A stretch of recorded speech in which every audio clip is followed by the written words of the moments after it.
The National Home Builders Association has data up to 40% of the cost of a home is attributable to regulation.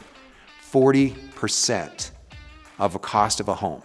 Imagine how affordability would be influenced if we could even save 10%. My name's Jeff Daugherty, and I'm a recovering regulator. A regulation has the force of law, which means that there are civil penalties attached for non-compliance with those regulations, meaning if you choose to ignore them or not comply, then we can take you to court and force compliance with that regulation. Regulations are both good and bad. They are all, in my opinion, adopted with noble regulatory intent, meaning there's a community aspiration, whether it's life safety or community character that we're trying to address with that regulation. So in every case, a bureaucrat like me felt like that we were accomplishing something important with that regulation.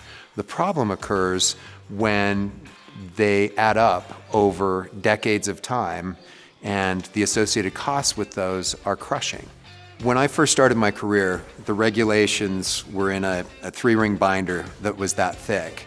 When I left, I had a body of land use regulations that were easily 10 inches, and the building regulations filled an entire shelf in my office. I spent my career writing regulations and encouraging elected officials to adopt those regulations in order to address goals of the community, until I realized I went too far and crushed people's dreams. One of the jurisdictions that I was responsible for was Teton County, Jackson Hole area, basically. And one of the most important things to Jackson Hole is the wildlife, the natural resources, the iconic scenic vistas. That is the foundation of the tourism economy for Jackson, and so they work very hard to protect that. Well, one of the biggest threats to wildlife is development, but we have to balance private property rights with our community aspirations. And so a regulation that, in my opinion, went too far is we have environmental regulations. Well intended. It's to protect important vegetative cover types, wildlife habitats, wildlife movement corridors, because that's what undermines the future viability of wildlife populations.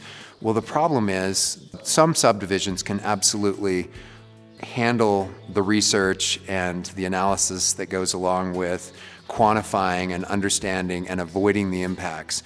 But what's happening now is we're asking individual homeowners to pay for an environmental analysis when they come in to get a building permit for their home, even on a platted lot. And that can easily approach $20,000 and easily add 6 months to a year before you can even get through that process in order to get a building permit.